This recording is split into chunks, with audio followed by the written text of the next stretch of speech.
Uzdil PHP darsiga 34-qism MyCircle uchur jadvaldagi uchurni o'chirish. MyCircle uchur jadvaldagi uchurni o'chirish uchun delete from jumlasini ishlatamiz.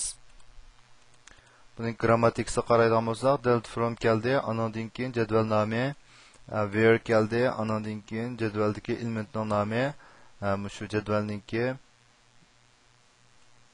elementningki nomi, masaldagi qimmati. Tam bo'lgan ahvolda shu uchurni o'chiramiz degan bo'lsak, bu yerda bizga berilgan jadval jadval bo'ldi. Undan keyin biz bu yerda berilgan buyruq delete from person's where bu o'zining ismi Griffin bo'lgan uchurni o'chiradigan bo'lsa, demak uchurni o'chirib tashlaydigan buyruq bu. Oxirida bizga chiqib bergan natijasi bu Glenn degan odamning uchurilib qoldi.